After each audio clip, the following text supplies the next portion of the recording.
بسم الله الرحمن الرحيم والذين جاهدوا فينا لنهدينهم سبلنا وإن الله لمع المحسنين صدق اللہ العظیم۔ قابل احترام محترم بزرگ بھائیو، اس پوری کائنات کے بنانے والے مالک اور خالق اکیلے اللہ ہیں۔ یہ ساری کائنات کو اللہ نے بنایا ہے اپنی قدرت سے، زمین کو، آسمان کو، چاند کو، سورج کو، ستاروں کو، دریاؤں کو، پہاڑوں کو، ہواؤں کو اور ساری مخلوق کو اللہ نے اپنی قدرت سے بنایا ہے۔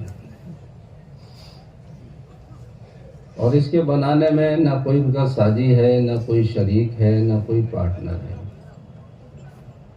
ارادہ کیا بن گئے، ارادہ کریں گے ختم ہو جائے گا۔ اور ہر چیز ان کے اختیار میں ہے، کوئی چیز ان کے کنٹرول سے باہر نہیں ہے۔ کہ جتنی بھی چیزیں ہیں سب اللہ کے کنٹرول کے اندر ہیں۔ درخت کے اوپر جو پتا حرکت کرتا ہے وہ اللہ کے امر سے کرتا ہے، اور درخت سے نیچے جو پتا گرتا ہے وہ اللہ کے امر سے گرتا ہے۔ پتے کو بھی اس کا اختیار نہیں ہے کہ وہ اپنی مرضی سے نیچے گر جائے، کیونکہ ساری مخلوق پہ حکومت اللہ کی ہے۔ کس کی حکومت ہے؟ اللہ کی حکومت ہے۔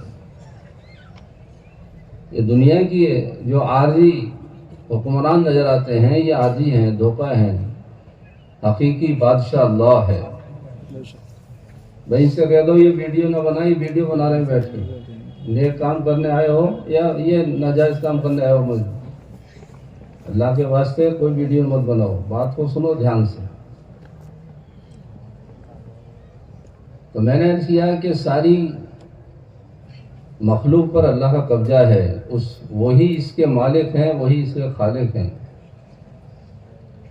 قیامت کا دن جب قائم ہوگا تو اللہ تعالیٰ کی طرف سے ارشاد ہوگا کہ بتاؤ کس کی حکومت ہے۔ کسی کی ہمت نہیں پڑے گی جو یہ کہہ دے کہ کس کی حکومت ہے۔ آج لوگ کہتے ہیں فلاں کی حکومت ہے، فلاں کی حکومت ہے۔ کسی کی ہمت نہیں پڑے گی کہ یہ کہہ دے اس کی حکومت ہے۔ پھر اللہ خود فرمائیں گے للہ الواحد القہار، آج اکیلے اللہ کی حکومت ہے۔ تو حقیقی بادشاہ اللہ ہیں،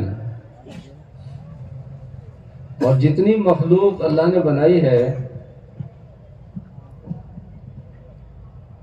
وہ اپنے تعارف کے لیے بنائی ہے۔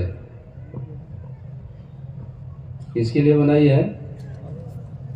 یہ جو مخلوق اللہ نے بنائی ہے یہ اپنے تعارف کے لیے بنائی ہے، تاکہ لوگ اللہ کی مخلوق پر غور کریں اور اللہ کی قدرت کو، اس کی طاقت کو پہچانیں۔ یہ ساری مخلوق اللہ کا تعارف کرا رہی ہے۔ ملک عرب کے لوگ اونٹ چلاتے تھے، اونٹوں کا رواج تھا ان کے ہاں، سب سے بہترین جانور اونٹ ہوتا تھا۔ راجستھان کے بھی بعض علاقوں میں اونٹوں کا رواج ہے، اور اوپر آسمان ہوتا تھا اور چاروں طرف پہاڑ اور نیچے زمین ہوتی تھی۔ تو اللہ تعالیٰ نے لوگوں کو سمجھانے کے لیے قرآن کی آیت نازل فرمائی، افلا ينظرون الى الابل كيف خلقت والى السماء كيف رفعت والى الجبال كيف نصبت والى الارض كيف سطحت۔ کہ تم اس اونٹ کو نہیں دیکھتے، اس کو اللہ نے کس طرح کیسا بنایا ہے۔ عجیب جانور ہے، لمبی لمبی ٹانگیں ہیں، لمبی گردن ہے، اور ریگستان کی سب سے بہترین سواری ہے، اور ایک 8 دن کا پانی پہلے سے ایڈوانس اپنے پیٹ میں جمع کر لیتا ہے، پھر اسے پانی کی ضرورت نہیں پڑتی۔ اللہ نے اونٹ کی مثال دی کہ تم اونٹوں کو، اس اونٹ کو نہیں دیکھتے، اس کو کس نے بنایا ہے؟ اس کا بنانے والا کون مالک خالق ہے؟ پھر تم یہ آسمان کو نہیں دیکھتے، اس کو کس نے بلند کیا ہے؟ اتنا بڑا آسمان، نہ اس کی کوئی دیوار ہے نہ اس کا کوئی کولم ہے، بغیر کولم اور دیوار کے اتنا بڑا آسمان قائم ہے، اور یہ زمین سے کتنا بڑا ہے؟ بس اس کی مختصر مثال یہ ہے کہ آسمان کے مقابلے میں زمین ایک بال کی طرح ہے، اور ایک آسمان نہیں ہے، 7 آسمان ہیں۔ اس سے اوپر کا آسمان اتنا بڑا ہے، اس کے سامنے اس کے مقابلے میں یہ 7واں آسمان بال کی طرح ہے، ہر آسمان اتنا بڑا۔ تو یہ آسمان، اس کو کس نے بلند کیا ہے؟ یہ اللہ کی کتنی بڑی نشانی ہے۔ اللہ کی بڑی نشانیوں میں سے ایک نشانی آسمان ہے۔ اللہ نے فرمایا تم اس کو نہیں دیکھتے، اس کو کس نے بلند کیا ہے؟ یہ فرمایا کہ تم پہاڑوں کو نہیں دیکھتے، اس کو کس نے جمایا ہے؟ یہ پہاڑ اللہ کی بڑی نشانیاں ہیں۔ زمین ہلتی تھی، اللہ نے میخوں کی جگہ پہاڑ لگا دیے، زمین ہلنا بند ہو گئی۔ یہ پہاڑ اللہ کی شہادت دیتے ہیں کہ لوگوں ہمیں پہچانو، ہمارا بنانے والا مالک و خالق اللہ ہے۔ تو اللہ نے فرمایا کہ تم زمین کو نہیں دیکھ، جس زمین پر چلتے ہو اس کو نہیں دیکھتے، اس کو کس نے بچھایا ہے؟ ساری زمین پانی کے اوپر تیر رہی ہے، اور پانی کے اندر مٹی ڈالو تو بیٹھتی ہے تیرتی ہے؟ بتاؤ مٹی وہ پانی میں ڈالو گے تو بیٹھے گی تیرے گی؟ سیدھی نیچے جاتی۔ لیکن یہ ساری زمین پانی کے اوپر تیر رہی ہے، یہ کس نے تیرائی ہے؟ یہ اللہ نے تیرائی ہے۔ یہ اللہ کی بڑی نشانیاں ہیں، اور کوئی مخلوق اللہ کی نافرمانی نہیں کر سکتی۔ جتنی مخلوق اللہ نے بنائی ہے، کوئی مخلوق اللہ کی نافرمان نہیں ہے انسان اور جنات کے علاوہ۔ صرف انسان اور جنات ایک ایسی مخلوق ہے جو اللہ کی نافرمانی کرتے ہیں، باقی کوئی مخلوق، ساری مخلوق فرما بردار ہے۔ سورج فرما بردار ہے، چاند فرما بردار ہے، ستارے فرما بردار ہیں، ہوائیں فرما بردار ہیں، سمندر کے پانی فرما بردار، ہر مخلوق فرما بردار ہے سوائے انسان اور جنات سے۔ اللہ نے فرشتوں کو بڑی طاقت عطا فرمائی ہے۔ اللہ نے 4 فرشتے بنائے مقرب، کہ کم سے کم درجے کا جو فرشتہ ہے اس کی طاقت اتنی ہے کہ ساری دنیا کے انسان اور جنات مل کے ایک فرشتے کا مقابلہ نہیں کر سکتے۔ جب سے یہ دنیا بنی ہے اور قیامت تک جتنا انسان اور جنات جمع ہوگا، ان کی سب کی طاقت ایک طرف، اور ایک فرشتے کا مقابلہ نہیں کر سکتے۔ اللہ نے فرشتے کو وہ طاقت فرمائی ہے۔ اس کی جسمانی طاقت تو کتنی ہائی ہوگی، اندازے لگائیں اس کی پھونک کی طاقت کتنی ہے۔ ایک فرشتہ اللہ کا اسرافیل علیہ السلام، جو تحت السرائے کے اندر ان کے پیر ہیں، 7 زمینوں کے نیچے اور 7 آسمان کے اوپر عرش الہی کے پاس ان کا سر ہے، اور اس منہ کے اندر ایک سور لے کر کھڑے ہیں کہ جب اللہ کا حکم ہوگا اس کو پھونکیں گے، پھونک ماریں گے۔ ان کی پھونک کے اندر اتنی طاقت ہے کہ ان کی پھونک سے سارے آسمان ٹوٹ جائیں گے، چاند سورج ٹوٹ جائے گا، ستارے جھڑ جائیں گے، اور ساری دنیا کی مخلوق ختم ہو جائے گی ان کی آواز سے۔ ایک فرشتے کی پھونک کے اندر یہ طاقت ہے۔ جب پھونک کے اندر اتنی طاقت ہے تو اس فرشتے کے اندر کتنی طاقت ہوگی، اندر اس کی جسمانی طاقت کتنی ہوگی۔ لیکن اتنا بڑا فرشتہ بھی اللہ کے حکم کے بغیر کچھ نہیں کر سکتا، وہ بھی اللہ کے حکموں کا محتاج ہے، اللہ کے حکم بغیر کچھ نہیں کر سکتا۔ جب اتنا بڑا فرشتہ اللہ کی مرضی کے بغیر کچھ نہیں کر سکتا، تو اس کے علاوہ جو دیگر مخلوق ہے جس کی کوئی حیثیت نہیں، یہ اللہ کے بغیر کیا کر سکتی ہے؟ موسیٰ علیہ السلام نے عرض کیا یا اللہ جب اگر یہ آسمان اور زمین آپ کی نافرمانی کرنے لگے تو آپ کیا کریں گے؟ اللہ نے فرمایا میں نے ایک جانور پال رکھا ہے، وہ ان سب کا ایک لقمہ بنا کے کھا جائے گا۔ ارشیا یا اللہ وہ جانور کہاں ہے؟ فرمایا کہ وہ جانور میری چراگاہ میں چر رہا ہے۔ کہ ایسا جانور جو ساتوں زمین اور ساتواں آسمان کو بنا کے لقمہ بنا کے کھا جائے، اللہ اکبر۔ جب جانور اتنا بڑا ہے تو اس کا بنانے والا مالک و خالق کتنا بڑا ہوگا، کتنا بڑا ہے۔ تو وہ اللہ جو ساری کائنات کا مالک اور خالق، اور جس نے بے شمار مخلوق بنائی اور ساری مخلوق کو اپنی صفت ربوبیت سے رزق دیتے ہیں، بغیر کاروبار کے، بغیر اسباب کے، کیونکہ انسان کے علاوہ ساری مخلوق کو اللہ پر بھروسہ ہے، اعتماد ہے۔ ساری مخلوق اللہ پر بھروسہ کرتی ہے۔ حدیثوں میں آتا ہے کہ تم اللہ پر ایسا بھروسہ کرنے لگو جیسے پرندوں کو ہے، تو اللہ تعالیٰ تمہیں بھی ایسے رزق عطا فرمائیں جیسے اللہ پرندوں کو رزق عطا فرماتے ہیں۔ وہ رب العالمین ہے،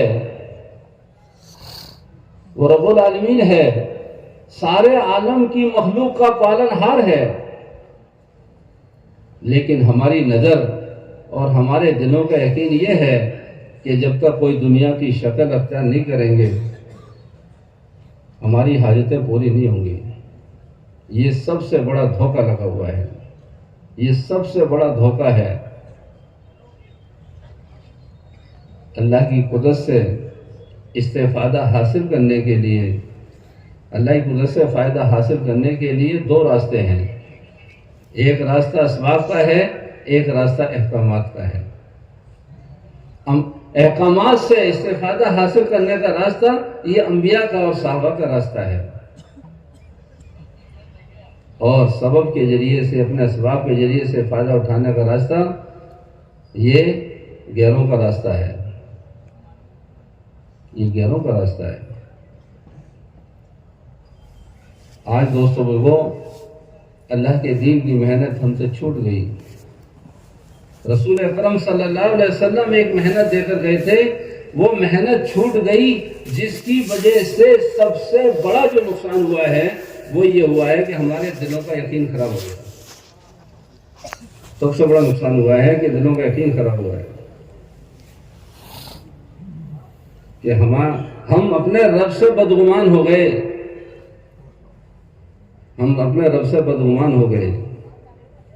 انبیاء کا گمان اللہ سے بہت اچھا تھا، صحابہ کا گمان اللہ سے اچھا تھا، کہ جس کا گمان اللہ سے اچھا ہوگا وہ اللہ کی قدرت سے استفادہ حاصل کرے گا۔ ہماری جو فضائل کی تعلیم ہے، جس کو مسجد کے اندر پڑھا جاتا ہے، پڑھنے کو کہا جاتا ہے، اور گھروں میں بھی اس کی تعلیم کی تاکید کی جاتی ہے، یہ کس واسطے ہے؟ یہ تعلیم اللہ سے گمان اچھا کرنے کے واسطے ہے۔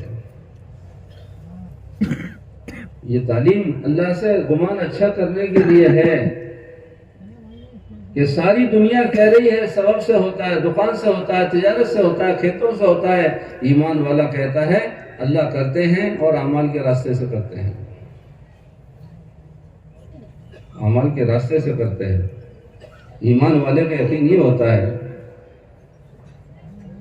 کہ ساری دنیا کہہ رہی ہے کہ اللہ کرتے ہیں لیکن سبب سے کرتے ہیں، لیکن ایمان والے کے بول یہ ہوتے ہیں اللہ کرتے ہیں مگر عمل سے کرتے ہیں۔ اس لیے عمل کی محنت ہے، اس لیے عمل کی محنت ہے کہ ہمارا اللہ سے گمان صحیح ہو۔ جب گمان صحیح ہو جائے گا تو پھر ہر مسلمان اللہ کی قدرت سے اس طرح فائدہ حاصل کرے گا جیسے انبیاء کرام نے اور صحابہ کرام نے حاصل کیا ہے، کیونکہ سب سے بڑی جو طاقت ہے مسلمان کے پاس وہ اللہ سے اچھا گمان کا ہونا ہے۔ سب سے بڑی طاقت جو ہے وہ اللہ سے اچھا گمان کا ہونا ہے۔ حدیث قدسی ہے جس کا مفہوم ہے کہ میں اپنے بندے کے ساتھ ویسا معاملہ کرتا ہوں جیسا وہ میرے ساتھ گمان رکھتا ہے.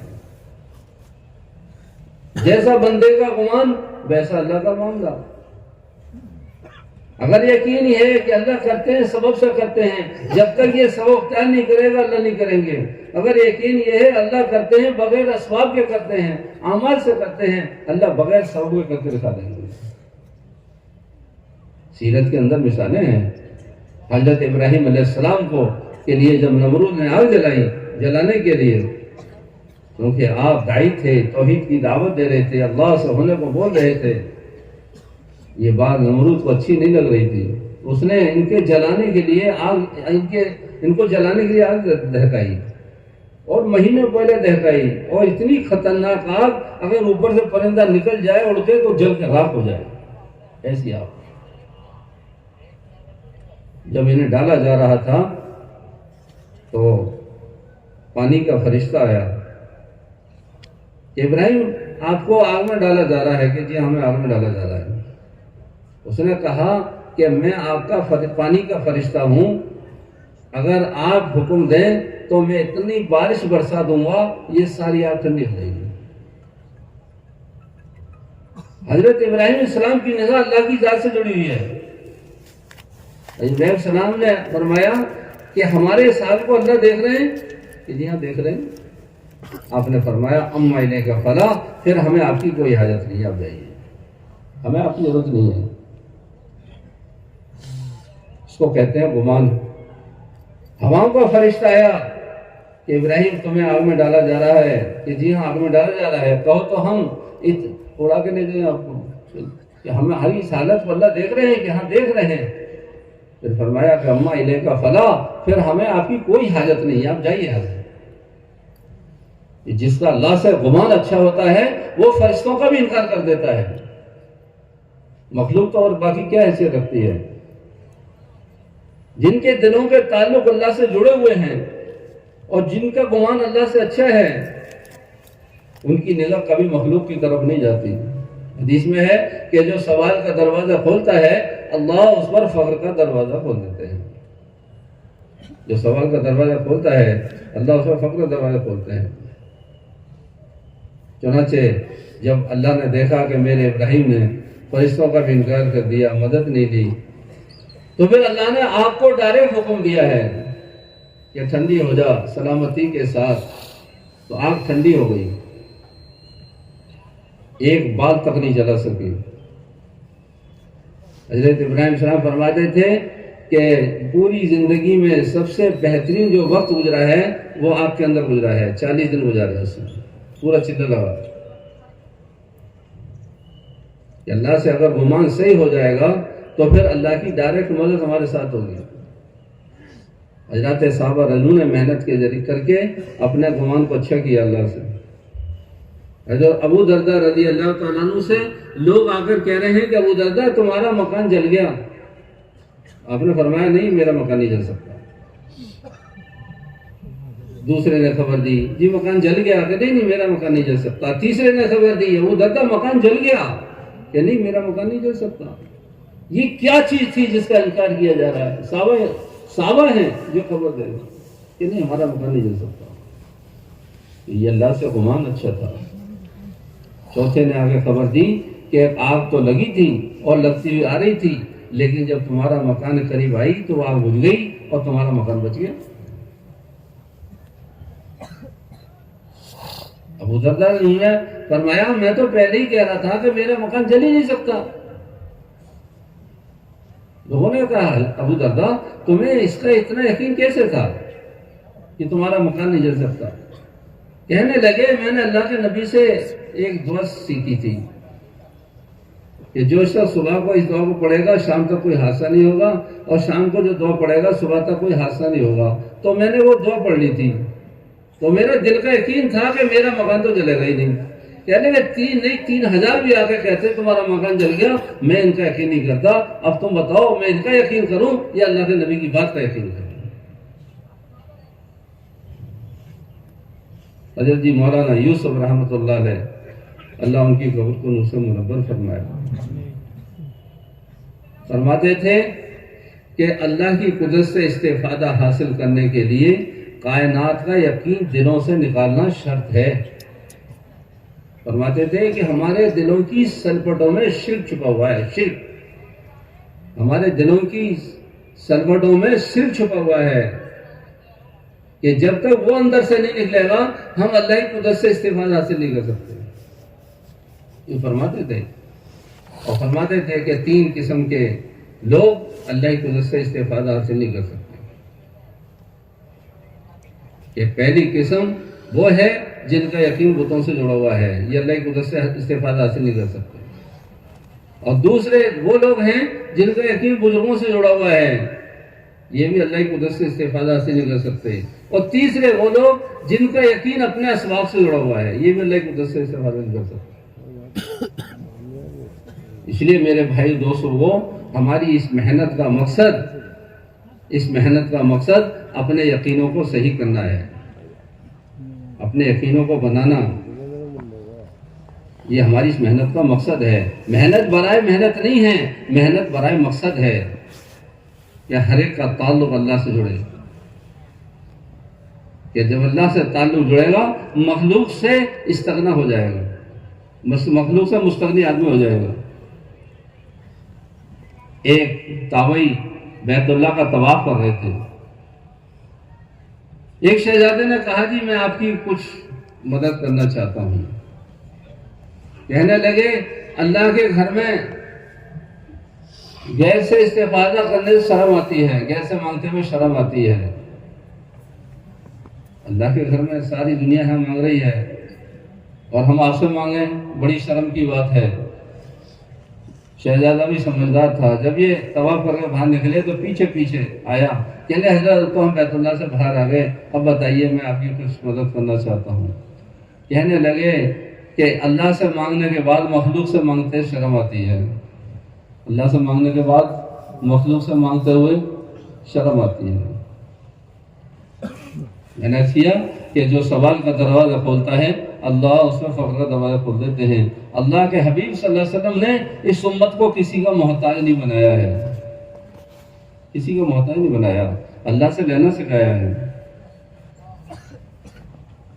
کہ اگر تمہیں بھوک آئے تو مسجد آ جاؤ، تمہیں بیماری آ جائے تو مسجد آ جاؤ، تمہیں اگر کسی کا خوف ہے تو مسجد آ جاؤ، تمہارے ساتھ کوئی بھی مسئلہ پیش آ جائے مسجد آ جاؤ، اللہ کے سامنے مسئلہ رکھ دو، مسئلہ ہو کے رہے گا۔ مخلوق کے سامنے مسئلہ رکھیں گے الجھتے چلے جائیں گے، ذلت ہی ذلت ہے، کچھ نہیں ہے مخلوق کے سامنے۔ اللہ کے حبیب صلی اللہ علیہ وسلم نے اپنے صحابہ کا تعلق مسجد سے جوڑا اور ہمارے دعوت سے جوڑا۔ آج ہمارے ذہنوں کے اندر یہ ہے کہ جو مسجد بنائی گئی ہیں صرف نماز کے لیے ہے، نماز پڑھو اور تالا لگاؤ چلے جاؤ، پھر 5 وقت تالا لگتا ہے۔ یہ مسجدیں صرف نماز کے لیے نہیں بنائی گئی تھی، اللہ کے حبیب صلی اللہ علیہ وسلم کی مسجد صرف نماز کے لیے بنی تھی، 24 گھنٹے اس میں اعمال چلتے تھے، ایمان مسجد میں سیکھا جاتا تھا۔ ارے صحابہ نے کہاں سے سیکھا ایمان بتاؤ؟ مسجد سے سیکھا، مسجد سے۔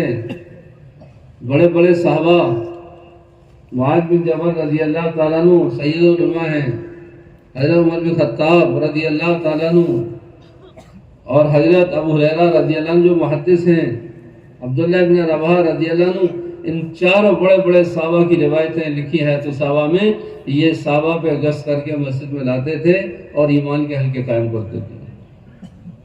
آج ہماری مسجدیں ایمان کے حلقوں سے محروم ہیں کہ ایمان مسجد میں سیکھا جاتا تھا، قرآن مسجد میں سیکھا جاتا، قرآن کے حلقے لگتے تھے مسجدوں کے اندر، ایمان کے حلقے لگتے تھے مسجدوں کے اندر، عالم مسجد میں بنتے تھے، محدث مسجد میں بنتے تھے۔ حضرت ابو ہریرہ رضی اللہ عنہ اتنے بڑے محدث کہاں بنے ہیں بتاؤ؟ اتنے بڑے محدث مسجد کے ماحول میں بنے ہیں کہ غازی مسجد میں بنتا تھا، مجاہد مسجد میں بنتا تھا، کہ سب کچھ مسجد میں بننا ہے۔ اور مسجد اصل میں مسلمان انسان کے بننے کی جگہ ہے۔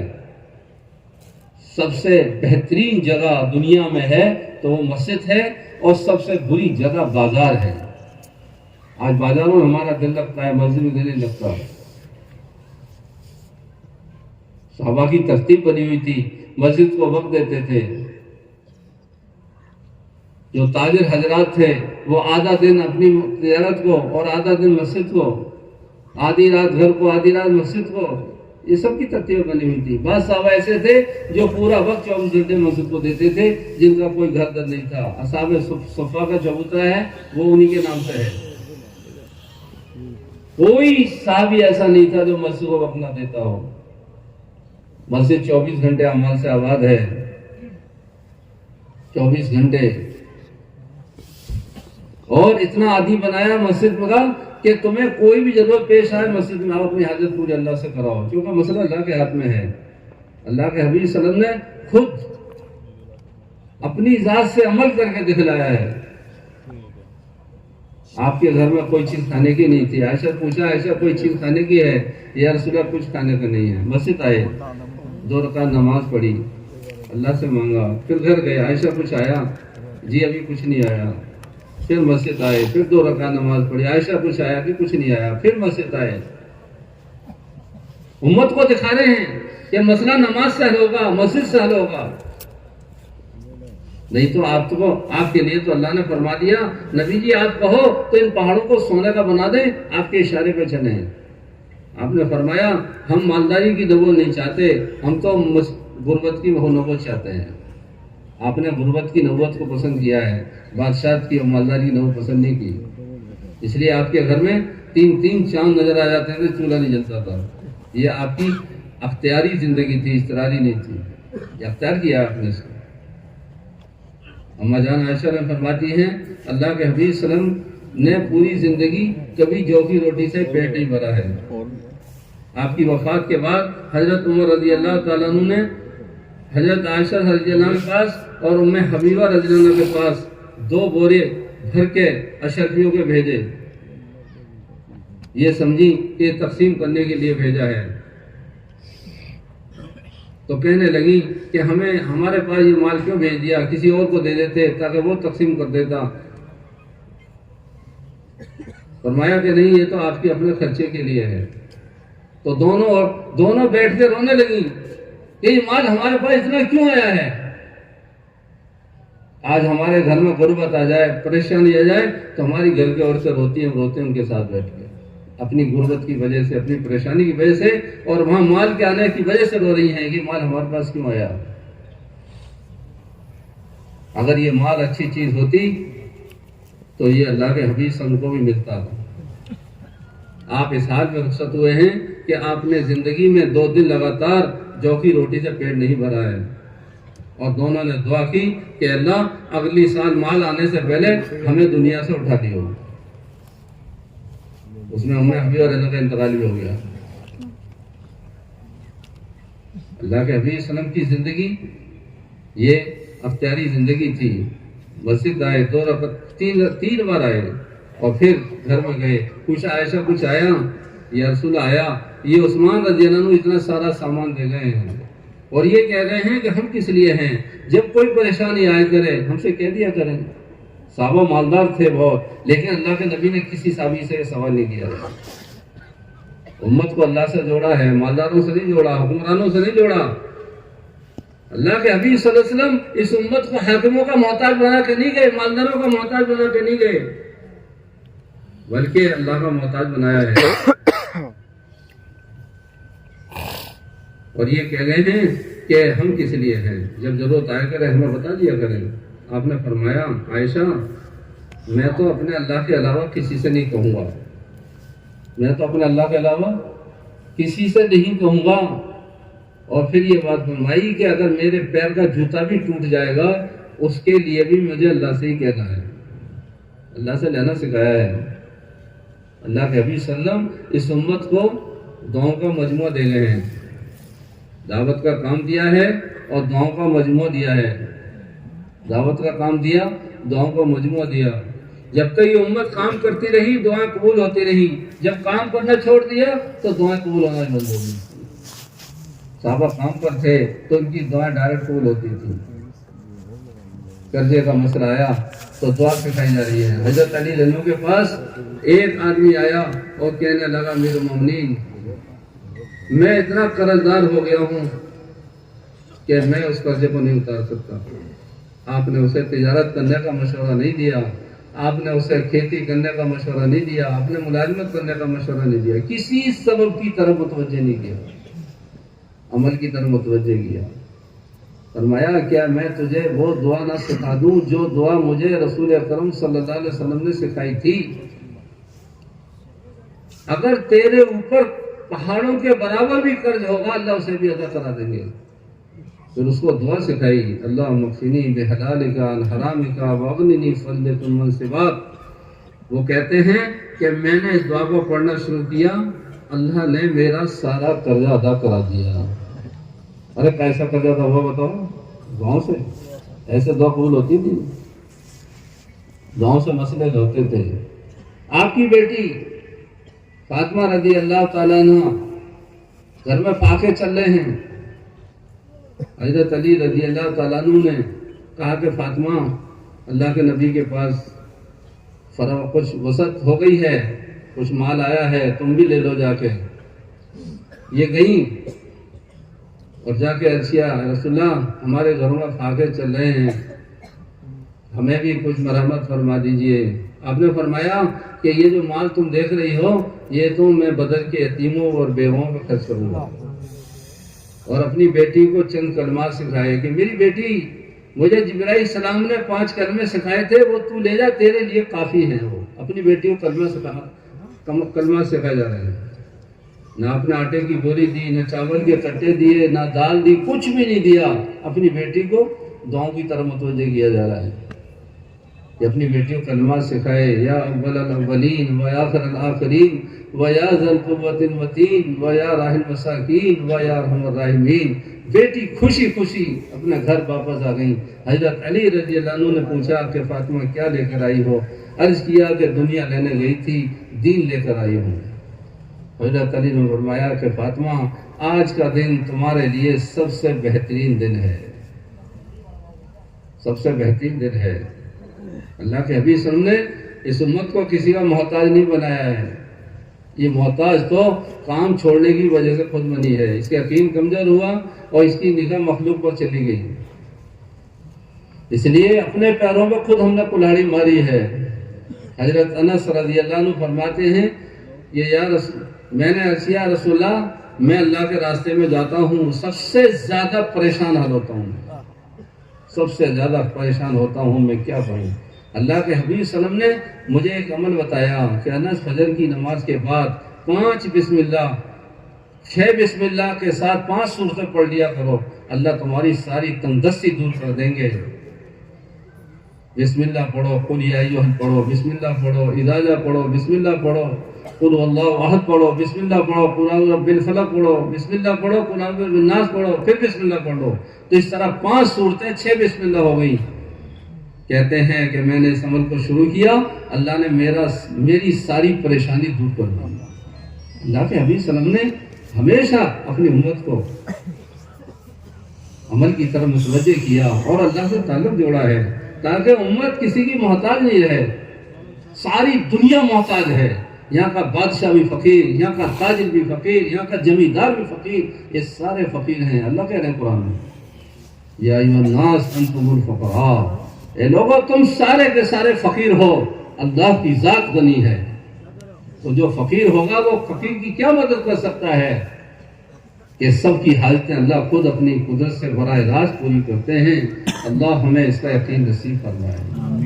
میرے بھائی اور دوستو، اللہ کے حبیب صلی اللہ علیہ وسلم نے اس امت کو ان بنیادوں کو اٹھایا تھا، مردوں کو بھی عورتوں کو بھی، ان کے کاندھے پہ محنت کی ذمہ داریاں ڈالی۔ جب تک یہ امت محنت میں لگی رہی یہ خود بھی ہدایت پر رہی اور اس کے ذریعے سے دنیا کے اندر ہدایت پھیلتی رہی، اور جب سے اس امت نے اس کام کو چھوڑا یہ خود بھی ہدایت سے محروم ہو گئی اور ساری دنیا میں گمراہی اور جتنی برائیاں پھیل رہی ہیں اس کے ذمہ دار ہم خود ہیں۔ اللہ کے حبیب صلی اللہ علیہ وسلم نے عورتوں کے اوپر ذمہ داری ڈالی، عورتوں کو اٹھایا۔ آج ہم نے عورتوں کو گھر کی نوکرانی سمجھا ہے. گھر کی نوکرانی سے زیادہ کوئی حیثیت نہیں اس کی. رسول اکرم صلی اللہ علیہ وسلم نے گھر کی عورتوں کو، اپنی بیٹیوں کو، صحابہ کی مستورات کو اللہ کی دین کی محنت کی بنیادوں پر اٹھایا ہے. اللہ نے ان کے اندر بڑی صلاحیت رکھی. اور حقیقت یہ ہے کہ دنیا آپ کی تشریف آوری سے پہلے عورتوں کی دنیا میں کوئی حیثیت اور کوئی مقام نہیں تھا. یہ تو اسلام نے عزت فرمائی ہے. کوئی حیثیت، کوئی مقام نہیں تھا. یورپ امریکہ کے اندر نہ زمانے میں عورتوں کی حیثیت تھی، نہ اس زمانے میں کوئی حیثیت ہے. ایک ٹیشو پیپر سمجھ کے استعمال میں پھینک دیا جاتا ہے. اور ملک عرب کا حال یہ تھا کہ ملک عرب کے اندر زندہ بیٹیوں کو دفناتے تھے کفر کی حالت میں. ایک صحابی اللہ کے نبی صلی اللہ علیہ وسلم کے پاس روتے ہوئے آئے، یا رسول اللہ، میں نے اپنے قبیلے کی 35 بچیوں کو دفن کیا ہے، میرا کیا ہوگا قیامت کے دن؟ اور ہمارے اس وطن کے اندر تو عجیب حال تھا، اور خاص طور سے اس صوبے کے اندر جہاں پر آپ رہتے ہو، کہ جب کسی عورت کا شوہر مر جاتا تھا تو اس کی بیوی کو منحوس سمجھا جاتا تھا کہ یہ وہ منحوس عورت ہے جس کا شوہر اس سے پہلے مرا ہے، اب یہ دنیا میں جینے کا حق اس کو نہیں ہے. جب اس کو جلایا جاتا تھا تو اس کے ساتھ اس عورت کو بھی زندہ جلا دیا جاتا تھا. دنیا میں کوئی حیثیت نہیں تھی عورتوں کی. قربان جائیں رسول اکرم صلی اللہ علیہ وسلم کے، جو ساری مخلوق کے لیے رحمت للعالمین بن کے آئے.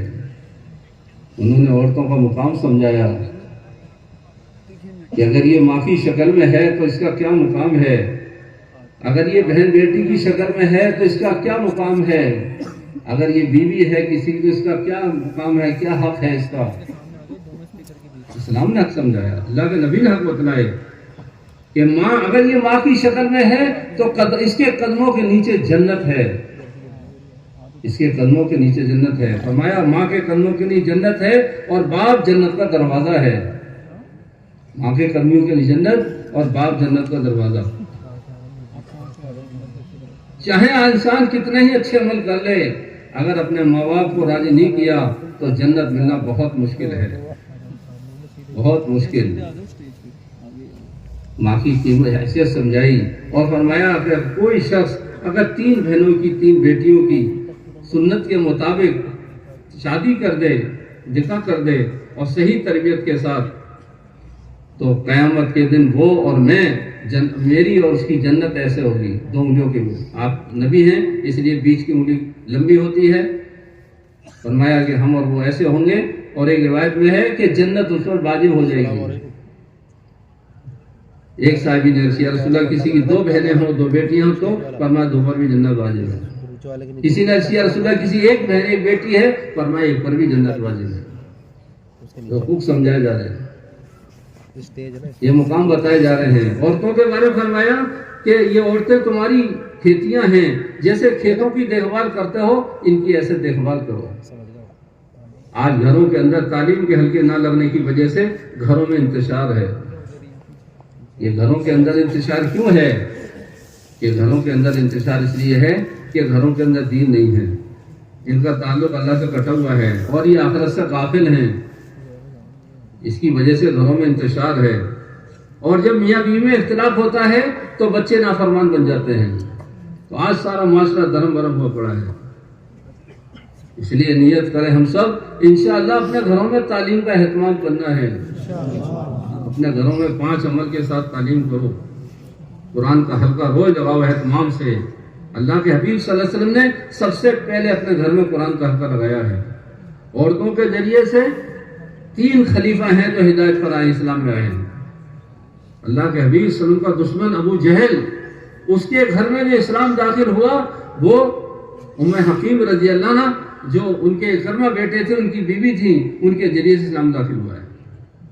ان کے ذریعے سے اسلام میں آئے. نہیں تو قسم کھا لی تھی کہ پہاڑوں سے کود جائیں گے، سمندر میں کود جائیں گے، جان دے دیں گے، مگر محمد صلی اللہ علیہ وسلم کا کلمہ نہیں پڑھیں گے. لیکن اللہ نے ان کی بیوی کو ایمان دے دیا، اس کے ذریعے سے اللہ نے انہیں بھی ایمان دے دیا. آج ہم نے عورتوں کو نظر انداز کیا ہے. اللہ نے ان کے اندر بڑی صلاحیتیں رکھی ہیں، معمولی صلاحیت نہیں ہے. کہ جب ان کی صلاحیتیں حق پر لگتی تھیں اور جب یہ محنت کے میدان میں تھیں تو انہیں اپنے ایمان کی فکر رہتی تھی، اپنے شوہر کے ایمان کی فکر رہتی تھی، اپنے بچوں کے ایمان کی فکر رہتی تھی. ان کی نگاہیں تھیں بہت گہرائی، اللہ نے وسیع عطا فرمائی۔ ایک صحابی کہتے ہیں کہ میری شادی ہوئی اور 1 سال تک ہم میاں بیوی بہت محبت اتفاق کے ساتھ رہے، کوئی جھگڑا نہیں، کوئی کلیش نہیں۔ 1 سال کے بعد میری اہلیہ مجھ سے کہنے لگی کہ مجھے آپ طلاق دے دیجیے۔ میں نے کہا اللہ کی بندی کیوں طلاق مانگ رہی ہو؟ ہمارا کوئی جھگڑا بھی نہیں ہے، اختلاف بھی نہیں ہے، انتشار بھی نہیں ہے، پھر طلاق کیوں مانگ رہی ہو؟ کہ نہیں مجھے طلاق چاہیے۔ کہنے لگے میں گھر سے باہر نکل گیا۔ کہنے لگے جب شام کو واپس آیا تو میرا پیر ایک پتھر میں ٹکرایا جس سے میرے زخم ہوا، خون بہنے لگا۔ اسی حال میں گھر آیا، میری اہلیہ نے دیکھا کہ خون بہہ رہا ہے اور تکلیف ہے، تو پہلے سے زیادہ خدمت اور پہلے سے زیادہ اطاعت اور محبت۔ 3 دن گزر گئے۔ میں نے کہا اللہ کی بندی 3 دن پہلے تم کیوں طلاق مانگ رہی تھی؟ کیا وجہ تھی؟ ہمارا تو کوئی جھگڑا بھی نہیں تھا۔ کہنے لگی 1 سال ہو گیا آپ کے نکاح میں، ہم نے دیکھا کہ تم پر کوئی حال نہیں آیا، حالات نہیں آئے، تو میں یہ سمجھ رہی تھی کہیں تم منافق تو نہیں ہو۔ میں جو طلاق مانگ رہی تھی وہ اس لیے مانگ رہی تھی کہ مجھے شک ہوا کہ تم منافق تو نہیں ہو، کوئی حال ہی نہیں آیا تمہارے اوپر۔ لیکن آج چوٹ لگی، خون بہا، تو میں سمجھ گئی کہ تم منافق نہیں ہو، ایمان والے ہو۔ اتنی بصیرت اللہ نے عطا فرمائی تھی عورتوں کو۔ اللہ کے حبیب صلی اللہ علیہ وسلم نے عورتوں کو اللہ کے دین کی محنت کی بنیاد پر اٹھایا۔ جتنا دین ضروری مردوں کو ہے اتنا دین ضروری عورتوں کا ہے۔ بتاؤ ہے نہیں ہے؟ ایماندار سے بتاؤ۔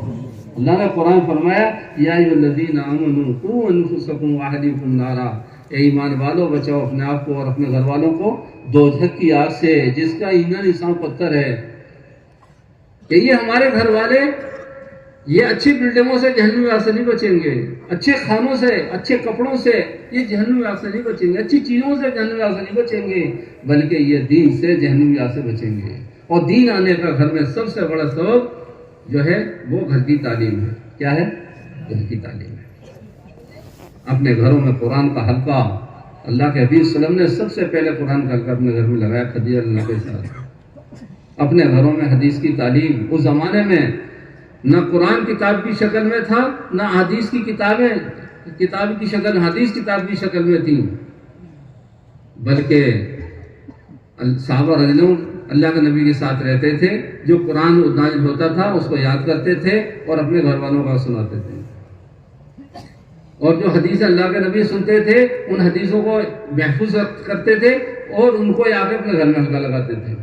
یہ تھا تعلیم کا حلقہ اس زمانے میں۔ اور گھر کی عورتیں اور بچے اپنے گھر والوں کا اس طرح انتظار کرتے تھے قرآن اور حدیث سننے کے لیے جیسے آج کے زمانے میں ہمارے بچے اور بیوی انتظار کرتے ہیں گھر میں کوئی کھانے کی چیز آئی ہے ہمارے۔ وہ کھانوں کے متمنی نہیں تھے، وہ تو قرآن حدیث کے دیوانے تھے۔ قرآن حدیث کی عظمت ان کے دلوں میں اتری تھی، اللہ ہمارے دلوں میں بھی اتار دے۔ نیت کرو قرآن کو سیکھیں گے انشاءاللہ اور اپنے بچوں کو قرآن سکھائیں گے۔ کہ جو مسلمان اپنے بچوں کو قرآن نہیں سکھا رہا وہ اپنے بچوں کو ارتداد کی طرف دھکا مار رہا ہے، اور یہ قرآن کو مٹانے والا ہے۔ یہ نہیں کہہ رہے کہ تم ڈاکٹر مت بناؤ، یہ سب کچھ بناؤ، لیکن انہیں قرآن تو سکھاؤ کم سے کم، جو ان کی آخرت میں کام آئے۔ ان کی بچپن سے تربیت، ان کو بنانی بچپن سے تربیت ہو، سنت لباس، سنت والی زندگی ان کو سمجھائی جائے۔ اگر ماں بنے گی بچے بنیں گے، ماں بگڑے گی بچے بگڑ جائیں گے۔ سب سے پہلا مدرسہ ماں کی گود ہے، کہ بچہ ماں کی گود میں بنتا بھی ہے اور بگڑتا بھی ہے۔ دنیا میں جتنے بڑے بڑے اولیاء اللہ اور علماء کرام بنے اس کے پیچھے ماں کی قربانی ملے گی آپ کو۔ ماں کی قربانی حضرت شیخ عبد القادر جیلانی رحمۃ اللہ علیہ جو اتنے پائے کے بزرگ بنے اس کے پیچھے ان کی ماں کی قربانی ہے، کہ ماں کی نصیحت تھی کہ بیٹے جھوٹ نہیں بولنا کبھی زندگی میں۔ اللہ پاک نے صرف اس عمل کی وجہ سے سب سے پہلے بچپن میں ڈاکوؤں کے گروہ کو توبہ کی توفیق عطا فرمائی۔ بچپن سے ہی دوسروں کی ہدایت کا توبہ کا ذریعہ بنتے چلے گئے، اور پھر اللہ نے بہت بڑا کام دیا، بہت بڑا کام دیا اپنے بچوں کو اس لیے گھر کی عورتوں کو سنبھالنا بہت ضروری ہے۔ جتنا نکلنا مردوں کے لیے ضروری ہے اللہ کے راستے میں، اتنا ہی نکلنا عورتوں کے لیے ضروری ہے۔ اللہ کے حبیب صلی اللہ علیہ وسلم کے ساتھ ایک ایک وقت میں 7 بیویاں اللہ کے راستے میں نکلی ہیں۔ اور بحث رکھتی تھی ہم جانے کی کہ ہم جائیں گے تو اللہ کے حبیب صلی اللہ علیہ وسلم قرہ ڈالتے تھے، جس کا نام آتا تھا وہ اللہ کے راستے میں جاتی تھی۔ مدینہ منورہ میں ایک ایسی عورتوں کی جماعت تھی جو ہر وقت اللہ کے دین کے تقاضوں کے لیے تیار رہتی تھی۔ اللہ کے حبیب صلی اللہ علیہ وسلم میں حرام رہنا کے حرام فرما رہے ہیں، آپ اٹھے مسکراتے ہوئے، سبق پوچھے یا رسول اللہ میرے ماں باپ پر قربان آپ کیوں مسکرائے؟ فرمایا کہ مجھے میری امت کے کچھ لوگ دکھائے گئے کہ وہ کشتیوں پر اس طرح سوار ہیں جیسے بادشاہ تختوں پر بیٹھے ہیں۔ انہوں نے عرض کیا رسول اللہ آپ میرے لیے دعا کر دیجئے، میں بھی اس سفر میں اللہ کے راستے میں جاؤں۔ تو آپ نے نہیں کہا تم عورت ہو نہ جانے میں کیا حرج ہے، تم نماز پڑھتی رہو، قرآن پڑھتی ہو گھر میں، یہ نہیں کہا آپ نے ان کے لیے دعا کی ہے اور وہ اللہ کے راستے میں گئی ہیں اور اللہ کے راستے میں شہادت کا شرف بھی حاصل ہوا ہے۔ شہادت ہوئی۔ اللہ کے حبیب صلی اللہ علیہ وسلم نے سب سے پہلی جو جماعت روانہ کی ہے وہ مسورات کی جماعت روانہ کی ہے، اور یہ جماعت حبشہ کی طرف گئی ہے، جس میں آپ کی بیٹی رقیہ رضی اللہ تعالیٰ عنہ بھی ہیں، حضرت جعفر رنو آپ کے چچیرے بھائی بھی ہیں، عثمان غنی رنو بھی ہیں۔ یہ سب سے پہلی جماعت روانہ ہوئی ہے، اور کتنے ملکوں میں مدینہ منورہ سے پہلے اسلام پہنچ گیا ہے۔ یہ حبشہ میں اسلام مدینہ سے پہلے پہنچا، شمالیہ میں اسلام مدینہ سے پہلے پہنچا، اور تنزانیہ کے اندر ایک جزیرہ ہے زنجیبار کے بالکل قریب میں، اس کا نام پیمبا ہے۔ پیمبا میں سب سے پہلے مدینہ سے پہلے اسلام پہنچ گیا۔ ابھی پچھلے مہینے میں ہمارا سفر ہوا، ہم نے دیکھا وہاں پر کہ 8 لاکھ کی آبادی اس جزیرے کی، اور 1700 مساجد ہیں، اور 100% لوگ دیندار، اور 100% پردہ ہے۔ کوئی بچی، کوئی نوجوان لڑکی، کوئی بوڑھی عورت آپ کو ننگے سر نہیں ملے گی پورے ملک کے اندر، پورے جزیرے میں۔ یہ برکتیں ہیں اس میں کہ اس جماعت کے ذریعے سے مدینے پہ، اور یہ جماعت کتنے دن پھری کہ یہ جماعت 10 سال کے بعد واپس آئی ہے۔ 10 سال رہی، چلے کی جماعت نہیں تھی، 4ویں جماعت نہیں تھی۔ یہ جماعت 10 سال کے بعد جب اللہ کے نبی صلی اللہ علیہ وسلم ہجرت کر کے مدینہ تشریف لے گئے تو یہ جماعت کی واپسی ہوئی ہے۔ قیامت تک کے مسلمانوں کو یہ بات سمجھائی ہے کہ جتنا مردوں کے لیے نکلنا ضروری ہے، عورتوں کے لیے نکلنا بھی ضروری ہے۔ میرے بھائیوں، عورتوں کے اندر اللہ نے بڑی صلاحیت رکھی ہے، اور قربانی کی استعداد رکھی ہے، وہ استقامت کا مادہ رکھا ہے ان کے اندر۔ آج اس زمانے کے اندر کوئی عورت مرتد نہیں ہے، اگر اسلام سے ہٹانے کی کوشش کی ہے تو اس نے اپنی جان دے دی ہے، مگر ایمان نہیں چھوڑا ہے۔ اللہ نے ایسی سزا رکھی اس کے اندر، کیا عرض کریں۔ آج کے زمانے میں بھی اللہ نے بعض خواتین کو اپنے دین کی محنت کے لیے انتخاب کیا ہے، جو اپنے جذبات اور اپنی ساری چیزیں قربان کر کے اللہ کے راستے میں نکلتی ہیں۔ ایک جماعت امریکہ سے آئی، اس میں 3 مہینے مستورات امریکہ کی تھی، 2 مقامی جوڑی، ایک علاقے میں رکھا اپنے ملک کے۔ مقامی بہن کہنے لگی بہن ہمیں اپنے گھر کا ایڈریس دے دو، جب ہم تمہارے آئیں گے تو ہم تم سے ملاقات کریں گے، تعلق ہو گیا آپس میں۔ تو 2 بہنوں نے ایڈریس دے دیا، ایک نے انکار کیا، وہ کہنے لگی آپ بھی دے دو، اس نے کہا نہیں بہن ہم جب جائیں گے بھاگے بھیج دیں گے۔ اس نے پھر بھی اصرار کیا، تو پھر اس نے کہا دیکھو بہن بات یہ ہے کہ ہمیں بتایا کہ پتہ چلا کہ ہندوستان میں اللہ نے اس کو مرکز بنایا ہے اور دعوت کا کام وہاں سے چلایا ہے، دعوت کا کام سیکھنے کے لیے مرکز جانا ضروری ہے، ہندوستان جانا ضروری ہے۔ تو ہم نے مشورہ کیا آپس میں بیٹھ کے، میاں بیوی نے، ہمارے پیسے نہیں تھے تو ہم نے مکان بیچ دیا اپنا، اس مکان کو بیچ کے ہم یہاں پر آئے ہیں، ہمارے پاس کوئی مکان ہی نہیں ہے جس کا تمہیں ایڈریس ہے۔ مکان بیچ کے عورتیں اللہ کے راستے میں نکل رہی ہیں۔ ایک افریقہ کی جماعت آئی، اس کے بعد بوریے کا بستر، ٹاٹ کا بستر، مقامی بہن کہنے لگی تم مرکز سے آئی تھی، وہاں تو ماشاءاللہ بہت دکانیں ہیں، بستر خرید لیتی۔ کہنے لگی ہم غریب ملکوں کے غریب لوگ ہیں، ہندوستان آنا ضروری تھا کیونکہ اللہ نے یہاں سے ایک محنت چلائی ہے۔ تو ہم نے مشورہ کیا کہ کھانا جو ہم کھاتے ہیں وہ بند کر دیا جائے اور کھانے کے پیسے اکٹھے کیے جائیں۔ کہنے لگی کہ ہم نے اس کھانا بند کر دیا، کئی سال تک کھانا نہیں کھایا اور کھجور پانی پر گزر کیا ہے، ان پیسوں کو جوڑ کے ہم یہاں پر آئے ہیں، ہمارے پاس اتنے پیسے نہیں ہیں کہ ہم بستر خریدیں۔ میرے بھائی دوستوں کو آج بھی عورتیں قربانی دے رہی ہیں، اس لیے نیت کرو کہ اپنی عورتوں کو بھی لے کے اللہ کے راستے میں نکلنا ہے انشاءاللہ۔ اپنے گھروں میں تعلیم کا ماحول بناؤ، تعلیم کا اہتمام کریں، 6 سے 5 اور تشکیل کا ماحول، اور اگلے دن کے 3 کاموں کا مشورہ۔ میرے بھائیوں، گھر کا ماحول بن جائے گا جنت کا انشاءاللہ۔ جب سب دیندار بن جائیں گے تو بتاؤ لڑائی جھگڑا ہوگا بس؟ آپ میں محبتیں ہوں گی نہیں ہوں گی؟ جب محبتیں آئیں گی تو پھر انشاءاللہ دنیا کی زندگی جنت بن جائے گی، مالداری میں بھی چین سکون، قدرت میں بھی چین سکون۔ اس لیے نیت کرو انشاءاللہ کہ اپنے گھروں میں تعلیم کا اہتمام کرنا ہے اور اپنی مسجدوں کو 24 گھنٹے اعمال دعوت سے آباد کرنا ہے۔ اور میرے بھائی دوستوں، اللہ کے راستے میں نکلنے کو نمبر 1 پر رکھنا ہے، کیونکہ اللہ کے راستے یہ امت ہجرت پر اٹھائی گئی ہے، یہ امت نصرت پر اٹھائی گئی ہے۔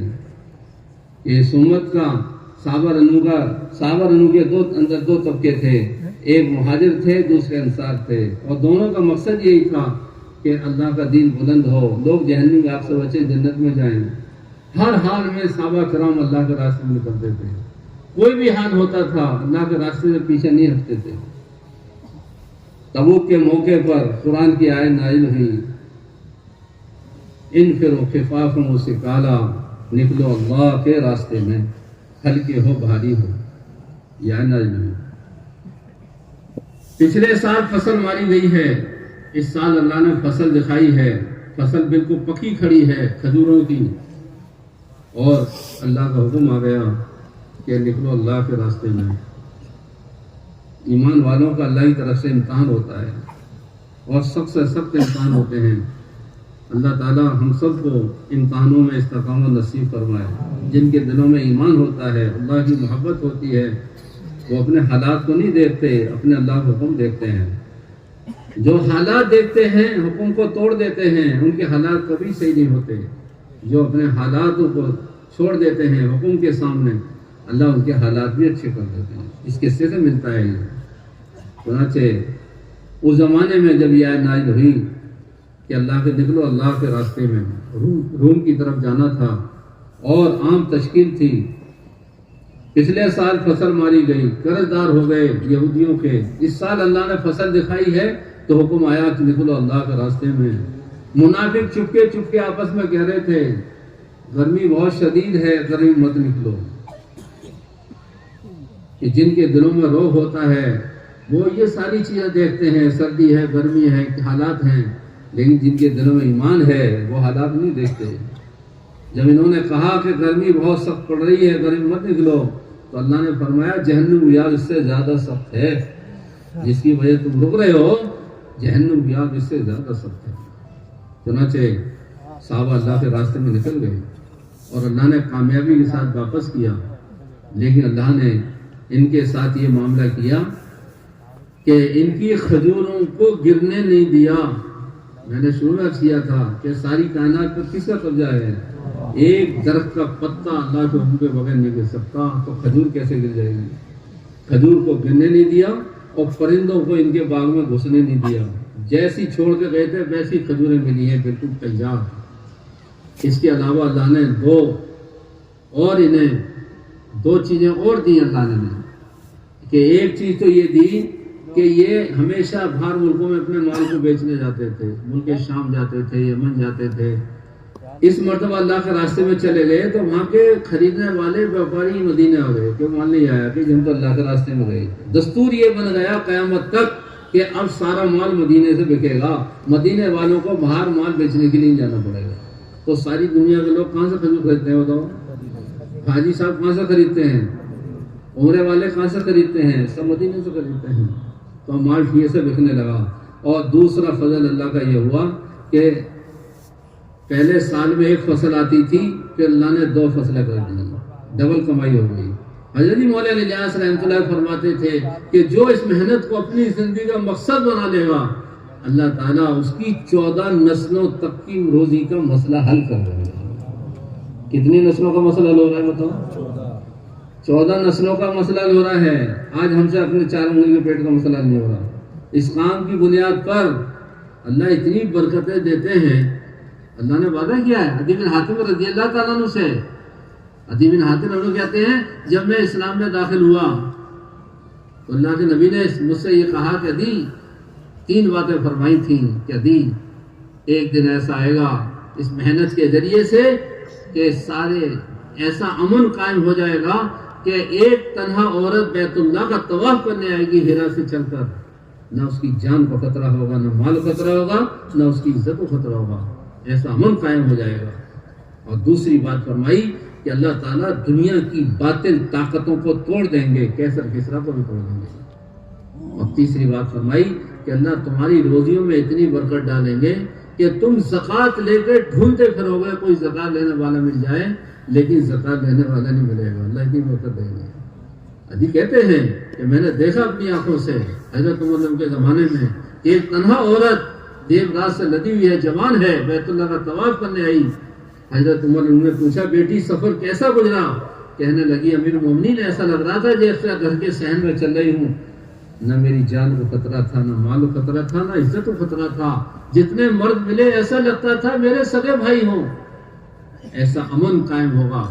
اور فرمایا کہ میں اس جماعت میں شریک تھا جس کے ذریعے سے اللہ نے باطل کو توڑ دیا۔ انہوں نے کہا صدق اللہ و رسولہ، سچا ہے اللہ اس کا رسول۔ اور کہا لوگوں تیسری بات بھی پوری ہو کے رہے گی، اور پھر اللہ نے وہ تیسری بات بھی پوری کر کے دکھائی کہ اللہ نے اتنی برکتیں دی کہ صحابہ زکوٰۃ لے کے ڈھونڈتے پھرتے تھے کوئی لینے والا مل جائے، لیکن لینے والا نہیں ملتا تھا۔ یہ محنت ہے، دنیا آخرت بنانے والی محنت ہے۔ تو صحابہ اللہ کے راستے میں نکلے، حکم کو پورا کیا، حالات کو نہیں دیکھا، تو اللہ تعالیٰ نے برکتیں عطا فرمائی۔ لیکن اس موقع پہ 10 صحابہ ایسے تھے جو جانے سے رک گئے، جانے کا ارادہ تھا لیکن نہیں جا سکے، آج نہیں کل چلے جائیں گے، پرسوں چلے جائیں گے، یہ ہمارے ذہن میں بھی رہتا ہے۔ وہ 10 صحابہ رہ گئے، اللہ کے نبی واپس آ گئے تو دیکھا کہ 7 آدمیوں نے اپنے آپ کو کھمبے میں باندھا ہوا ہے۔ پوچھا کہ کھمبے میں کیوں بندھے ہو؟ کہنے لگے ہمیں اس بات پر شرم آتی ہے کہ ہم آپ کے ساتھ اللہ کے راستے میں نہیں گئے، ہمیں غیرت آئی، اس لیے ہم نے آپ کو کھمبے میں باندھ دیا ہے، جب تک آپ ہمیں نہیں کھولیں گے ہم بندھے رہیں گے۔ آپ نے فرمایا جب تک مجھے اللہ حکم نہیں دیں گے میں بھی تمہیں نہیں کھولوں گا، اور وہ بندھے رہے کھمبوں سے۔ پھر اللہ نے آیت نازل فرمائی، اس کے بعد وہ ان کو کھولا۔ اس کے علاوہ 3 صحابی اور تھے، کعب بن مالک رضی اللہ تعالیٰ عنہ، ان کے ساتھ 2 اور تھے، تینوں بدری تھے۔ ان کا 50 دن تک بائیکاٹ کیا ہے، 40 دن بعد بیویوں کو بیلت کر دیا، بڑی بڑی چوکیں ہوئی ہیں صحابہ سے، لیکن بائیکاٹ نہیں ملے گا۔ لیکن میرے بھائی دوستوں کو قیامت تک کے مسلمانوں کو یہ بات سمجھانی ہے کہ اللہ کے راستے میں نہ جانا یہ اتنا بڑا گناہ ہے کہ ان کا 50 دن کے لیے بائیکاٹ کیا گیا ہے۔ صحابہ کرام اللہ کے راستے میں نہ جانا یہ سب سے بڑا گناہ سمجھتے تھے۔ آج تو ہم معمولی بہانوں کی وجہ سے ہو جاتے ہیں، اللہ ہمارے سب کے قصور کو معاف فرما۔ میرے بھائی دوستوں، اللہ کے راستے میں نکلنے کے برابر کوئی عمل نہیں ہے۔ لیلۃ القدر کی رات میں حضرت اسود کے سامنے ایک شخص اللہ کی عبادت میں مشغول ہے، اس سے بہتر ہے تھوڑی دیر اللہ کے راستے میں نکل جانا۔ جماعت مدینہ منورہ میں بیٹھی ہوئی ہے، اللہ کے حبیب صلی اللہ علیہ وسلم سے عرصیہ سفر میں جانا تھا انہیں دوسرے دن، عرصیہ رسول اللہ ہم رات مدینہ میں گزار لیں۔ فرمایا کہ تم یہ نہیں چاہتے کہ آج کی رات جنت کے باغوں میں گزارو؟ اللہ کے راستے کی راتیں جنت کے باغوں کی راتیں ہیں۔ ایک صحابی آدھے دن پیچھے رہ گئے تو فرق بتایا کہ تم میں ان میں کتنا فرق ہو گیا۔ جمعے کے دن جماعت روانہ ہو گئی، حضرت عبداللہ ابن رواحہ رضی اللہ تعالیٰ عنہ اس خیال سے رک گئے کہ جمعہ کا دن ہے، آج جمعہ پڑھ لوں اللہ کے نبی کے پیچھے، پتہ نہیں بعد میں نصیب ہو یا نہ ہو۔ صرف جمعہ پڑھنے کی وجہ سے رکے تھے اور کوئی مسئلہ سامنے نہیں تھا، گھر کا، کاروبار کا۔ اللہ کے نبی کے بھی جمعہ پڑھ لیا۔ اللہ کے نبی نے دیکھا عبداللہ تم اللہ کے راستے میں نہیں گئے؟ عرصیہ رسول اللہ آپ کے پیچھے جمعہ پڑھنے کی وجہ سے رکا ہوں۔ فرمایا کہ تم میں اور تمہاری جماعت میں کتنا فاصلہ ہو گیا؟ عرصیہ رسول اللہ آدھے دن کا فاصلہ ہوا ہے۔ فرمایا نہیں، تم میں اور تمہاری جماعت میں تو 500 سال کا فاصلہ ہو گیا، وہ 500 سال پہلے جنت میں جائیں گے اور تم 500 سال بعد جنت میں جاؤ گے۔ اور فضیلت کے اعتبار سے فرمایا کہ عبداللہ دنیا میں جو کچھ ہے دنیا میں وہ سارا تم اخلاص کے ساتھ خرچ کر دو، صبح کے نکلنے والوں کے درجوں کو حاصل نہیں کر سکتے۔ میرے بھائی دوستوں، اللہ کے حبیب صلی اللہ علیہ وسلم نے ہر موقع پہ اللہ کے راستے میں نکلنے کو ترجیح دی ہے، اور آپ نے 27 سفر اللہ کے راستے میں کیے اپنی حیات میں۔ نہ آپ بیٹھے اور نہ صحابہ کو بیٹھنے دیا ہے، نہ بیٹھے ہیں نہ بیٹھنے دیا ہے۔ صحابہ اللہ کے راستے میں ہر حال میں اللہ کے راستے میں نکلتے تھے۔ حضرت مقداد بن اسود رضی اللہ عنہ اتنے بھاری تھے جسم سے، تخت میں بیٹھ جائیں تو گوشت لٹکتا تھا، اور کہنے لگے میرے بھائیوں مجھے اللہ کے راستے میں لے چلو۔ لوگوں نے کہا حضرت آپ بہت بھاری ہیں، اجر ہے، نہ جانے میں کیا حرج ہے۔ فرمایا مجھے یہ آیت نہیں بیٹھنے دیتی، انفروا خفافا وثقالا، نکلو اللہ کے راستے میں ہلکے بھاری، اور چلے اللہ کے راستے میں۔ حضرت ابو ایوب انصاری رضی اللہ عنہ جو اللہ کے نبی کے میزبان ہیں، کتنی بڑی فضیلت ہے، اللہ کے نبی کے میزبان، 96 سال کی عمر ہو گئی، کہنے لگے میرے بھائیوں مجھے بھی اللہ کے راستے میں لے چلو۔ لوگوں نے کہا حضرت آپ بزرگ ہو گئے، بوڑھے ہو گئے، کمزور ہو گئے، نہ جانے میں کیا حرج ہے۔ کہنے لگے نہیں میرے بھائیوں مجھے یہ آیت نہیں پڑھنے دیتی، انفروا خفافا وثقالا، مجھے لے چلو اللہ کے راستے میں۔ اللہ کے راستے میں چل دیے، اور یہ نصیحت فرمائی راستے میں میرا انتقال ہو جائے دفن مت کرنا، بلکہ جہاں منزل ہے وہاں مجھے لے جانا میرے جنازے کو، اور وہاں جا کے دفن کرنا۔ یہ سفر ترکی کا استنبول کا تھا، راستے میں انتقال ہو گیا، ان کے جنازے کو صحابہ لے کے چلے، اور استنبول میں ان کی قبر بنی ہوئی ہے۔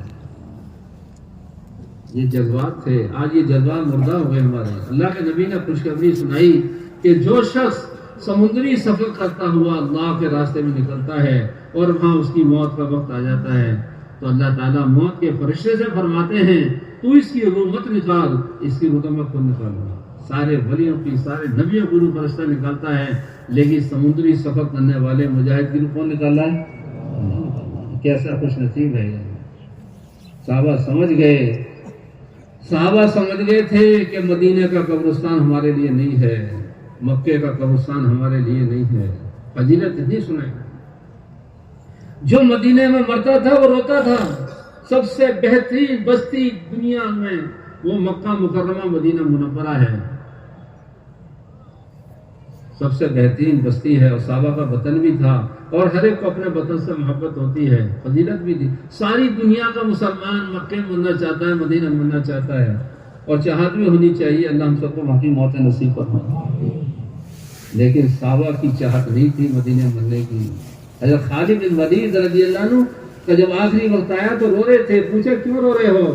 کہ میں کہنے لگے میں اتنی مرتبہ اللہ کے راستے میں گیا، ہمیشہ شہادت کی نیت ہوتی تھی، شہادت نہیں ملی، آج میں عورتوں کی طرح چرپائی پہ جان دے کے دنیا جا رہا ہوں۔ صحابہ کی چاہت نہیں تھی مدینہ مرنے کی، صحابہ کی چاہت دو چاہتے تھیں، ان کی دلی دو چاہتے تھیں۔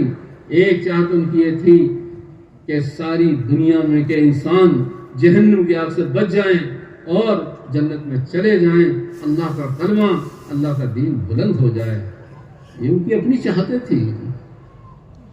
اس لیے اللہ کے راستے میں نکلتے تھے، ان کی مدتیں نہیں ہوتی تھی، 5 مہینے 4 مہینے حضرت فروخ رحمۃ اللہ علیہ گھر سے نکلے، بی بی حاملہ تھی، چند درہم چھوڑے ہیں، اور 27 سال کے بعد واپسی ہوئی ہے۔ کتنے سال کے بعد واپسی ہوئی؟ 27 سال کے بعد واپس ہوئی ہے۔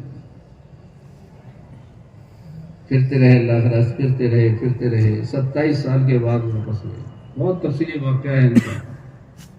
تو صحابہ سمجھ گئے کہ یہ قبرستان ہمارے لیے نہیں ہے، بس یہ چاہتے تھی کہ ساری دنیا کے انسان جہنم آگ سے بچیں، جنت میں جائیں۔ اور دوسری چاہت صحابہ کی یہ تھی کہ ہماری جان لگ جائے، ہمارا مال لگ جائے، اور ہماری جانیں قربان ہو جائیں، اور ہم اللہ کے دین کی محنت کرتے کرتے مر جائیں، اور ہماری قبریں ملکوں بن جائیں، اور ہماری قبروں کا بھی کسی کو پتہ نہ چلے۔ کیونکہ صحابہ مخلص تھے، اللہ نے ان کی قبروں کو بھی چھپا لیا۔ یہ دونوں چاہتے پوری صحابہ کی کہ ساری دنیا میں اللہ نے ان کے ذریعے اسلام پھیلایا، اور ان کی قبریں بھی دنیا کے ملکوں بن گئی۔ 25 قبریں تو ہمارے ملک کے اندر ہیں، لیکن ہم میں سے کوئی نہیں بتا سکتا کسی قبر کہاں ہے۔ یہ جذبات تھے صحابہ کے۔ میرے بھائیوں دوستوں کو یہ جذبات ہمارے مردہ ہو گئے ہیں۔ اس محنت کے ذریعے سے ہمیں اپنی جذباتوں کو بڑھنا ہے۔ ایک طرف ہمارے حالات ہیں، ایک طرف تقاضا ہے، تقاضا پورا کریں گے، اللہ حالات اچھے کر دیں گے۔ اس لیے ہم سب نیت کریں کہ انشاءاللہ ساری دنیا میں جانا ہے۔ ہم عالمی نبی کے امتی ہیں، عالمی امت ہے یہ موسیٰ علیہ السلام کی قوم نہیں ہے جو کونے میں بیٹھ جائے اور زندگی بعد میں گزار دے۔ یہ رسول اکرم صلی اللہ علیہ وسلم کی امت ہے، نہ آپ بیٹھے نہ آپ نے بیٹھنے دیا، آپ پھرتے رہے اور اپنے صحابہ کو پھراتے رہے، اور قیامت تک کے مسلمانوں کو یہ تاکید ہے کہ جب تک یہ امت پھرتی رہے گی، یہ ارتداد سے بچی رہے گی اور دنیا میں حق اور اسلام پھیلتا رہے گا، اور جس دن یہ بیٹھ جائے گی یہ خود ارتداد میں آ جائے گی اور دنیا میں ظلم عام ہو جائے گا، گمراہی عام ہو جائے گی۔ اس لیے میرے بھائی دوستو، اللہ نے ہمیں موقع دیا، وقت دیا، جان مال سب اللہ کی امانت ہے، ہمارا کچھ نہیں ہے۔ جب دنیا میں آئے تھے تو بدن میں کپڑا بھی نہیں تھا، جب دنیا سے جائیں گے جب بھی خالی ہاتھ جائیں گے۔ اس وقت جو کچھ اللہ نے دیا ہے یہ اللہ کی نعمت ہے ہمارے پاس، اس لیے نیت کریں کہ انشاءاللہ ساری دنیا میں جانا ہے۔ ساری دنیا کے تقاضے متوجہ ہو رہے ہیں، ساری دنیا سے تقاضے آ رہے ہیں کہ ہمیں ہندوستان کی جماعتیں چاہیے۔ ساری افریقہ والے، امریکہ والے، انگلینڈ والے، تھائی لینڈ والے، ساری دنیا کے تقاضے متوجہ ہیں۔ ان تقاضوں کو کون پورا کرے گا؟ کہ ہم پورا کریں گے، ہم سچی نیتیں کریں گے، اللہ آسان کر دیں گے۔ جو بندہ سچی نیت کے ساتھ کھڑا ہو جاتا ہے اور اللہ کو دکھاتا ہے تو اللہ بھی اس کو چاہ لیتے ہیں، چاہے اس کے حالات کیسے ہی ہوں۔ حالات میں ہم ہیں، اللہ حالات میں نہیں ہے۔ حالات کا حل اللہ کے ہاتھ میں ہے، حکم کا حل اللہ کے حکموں میں ہے۔ جو حالات کا حل وہ اللہ کے حکموں میں ہے، حکم پورے کریں گے حالات اچھے ہو جائیں گے، اور اگر حکم توڑ دیا اور حالات میں پھنسے رہے تو حالات اچھے نہیں ہوں گے۔ اس لیے میرے بھائیوں نیت کرو، ساری دنیا میں جانا ہے۔ سب نیت انشاءاللہ۔ کون کون نیت کر رہا ہے ساری دنیا میں کی؟ اللہ بہت قبول فرمائے۔ جن لوگوں کے ماشاءاللہ 3 بار چارنے لگ گئے یا 2 بار ماشاءاللہ چلے مستورات میں لگ گئے تو وہ تو بیرون کے لیے تیار ہو جائیں انشاءاللہ۔